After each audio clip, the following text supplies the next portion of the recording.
موږ شاوخوا چاپېریال تل له رازونو څخه ډک او انسانان تل د دغو رازونو په لټه تر څو دغه رازونه کشف. په دغه رازو کې 12 ریکارډونه دي چې د ځمکپوهانو توجه یې ځان ته جلب کړې ده، چې موږ دغه 12 ریکارډونه په دغه ویډیو کې تاسو ته معرفي کوو. 12 د ځمکې تر ټولو ګرمه نقطه په ایران کې د کبیرالود صحرا. د ځمکې د ګرمې نقطې په اړه زیات بحثونه شوي دي. ځینې کارپوهان وایي چې د ځمکې ګرمه نقطه د لیبیا د العزیزې صحرا ده. ځینې نور بیا وایي چې د ځمکې ګرمترینه نقطه د کالیفورنیا د مرګ دره ده. مګر د ناسا د سټلایټونو په واسطه د ځمکې پر مخ لوړه درجه د ایران د کبیرالود په صحرا کې ثبت شوې ده چې مثبت 2 درجې د سانتیګریډ ده، او کارپوهان وایي چې دغه درجه د ځمکې پر مخ تر ټولو لوړه د حرارت نقطه ده. د ځمکې له مرکز څخه تر ټولو لوړه نقطه په اکوادور کې د چمبرازو لوړه څوکه د ځمکې له مرکز څخه تر ټولو لوړه نقطه ده. موږ ټول په دې پوهیږو چې د ایورس څوکه د بحر له سطحې څخه 8848 متره لوړوالی لري، چې دغه څوکه د بحر له سطحې څخه د ځمکې پر مخ تر ټولو لوړترینه نقطه ده. ولې په هغه څه چې تر اوسه څوک نه پوهیږي هغه دا دی چې د چمبرازو لوړه څوکه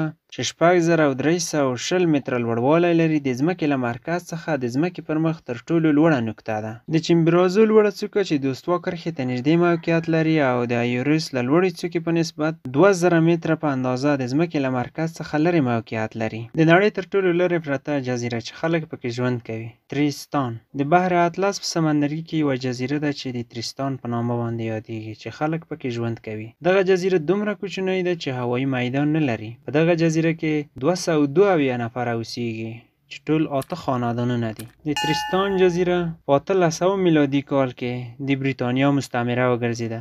دغه جزیره د بریتانیا له پوستي څخه استفاده کوي. که چیرې د انټرنیټ له لارې څه شی واخلي څو ورځې وخت نیسي چې دغې جزیرې ته ورسیږي. چیرې غواړئ دغې جزیرې ته سفر وکړئ نو تر ټولو نږدې وچه دغې جزیرې ته په 2218 کیلومترۍ کې پرته ده. د نړۍ تر ټولو لوی آبشارونه په وینزویلا کې د انجیل آبشارونه د نړۍ تر ټولو لوی آبشارونه دي. دغه آبشارونه چې د ځمکې له سطحې څخه 904 متره لوړوالی لري د ځمکې پر مخ تر ټولو لوی آبشارونه دي. لوړوالي ته خو مو فکر شته، تقریبا 1 کیلومتر د ځمکې له سطحې څخه لوړ دي. که څوک تر دغه آبشارونو لاندې ودرېږي نو د اوبو شدت یې ټوټې ټوټې کوي. د نړۍ پر مخ تر ټولو یخترینه نقطه د روسیې د وامیاکو منطقه د ځمکې پر مخ تر ټولو یخترینه نقطه ده چې انسانان پکې ژوند کوي. د وامیاکو سیمه چې د روسیې په سایبریا کې موقعیت لري چې 800 کسان په دغه سیمه کې اوسیږي. د نړۍ د یخ تر ټولو ټیټه درجه چې په دغه سیمه کې ثبت شوې ده -1 درجې د سانتیګریډ ده. نو په همدې خاطر د نړۍ یخترینه سیمه چې انسانان پکې اوسیږي ورته ویل کیږي. د نړۍ تر ټولو وچه سیمه د انټارکتیکا درې دي.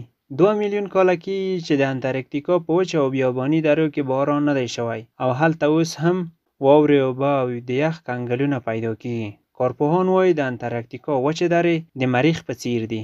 دغه درې د ځمکې د کورې له نورو برخو سره فرق لري. د مثال په ډول د یخ کنګلونه په بیابانونو کې یا اوبه په صحرا کې نو ځکه یې له مریخ سره مشاهده کوي. د نړۍ تر ټولو ژورترینه نقطه د ماریانا خندق دی چې د ځمکې تر ټولو ژورترینه نقطه ده چې په اندونیزیا او جاپان کې موقعیت لري. د ماریانا خندق تر بحر لاندې ژورترینه نقطه ده او همدارنګه د ځمکې په پوست تر ټولو ژورترینه نقطه ده.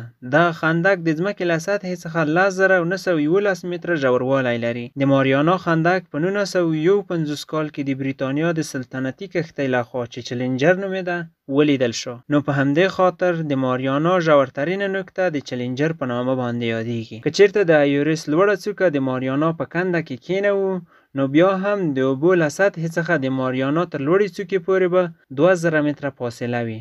دغه خندق په تله کې فشار د بحر له سطحې څخه 1000 ځله زیات دی. د امریکا بحري ځواکونو په 1960 کال کې یوه تحت البحري له 2 کسانو سره یو ځای د ماریانا د کندې تلې ته ولېږله او هلته یې ماهیان او نور ژوندي موجودات ولیدل.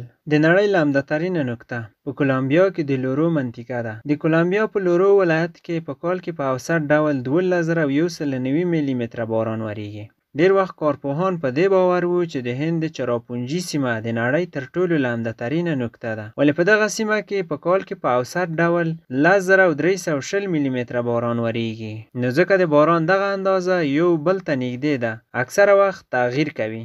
د نړۍ لوړه عمودي څوکه د کاناډا د نورک غر. دغه غر د کاناډا د بافین د جزیرې په ملي پارک کې موقعیت لري. دغه عمودي څوکه چې 1250 متره لوړوالی لري په 105 متره درجې باندې عموده د ځمکې پر مخ ولاړه ده. د نړۍ تر ټولو ټیټه نقطه بحر الميت په اردن کې. بحر الميت چې د بحر له سطحې څخه 422 متره ټیټوالي موقعیت لري د نړۍ تر ټولو ټیټه نقطه ده. دغه بحر د اردن او اسرائیلو په سرحد کې موقعیت لري.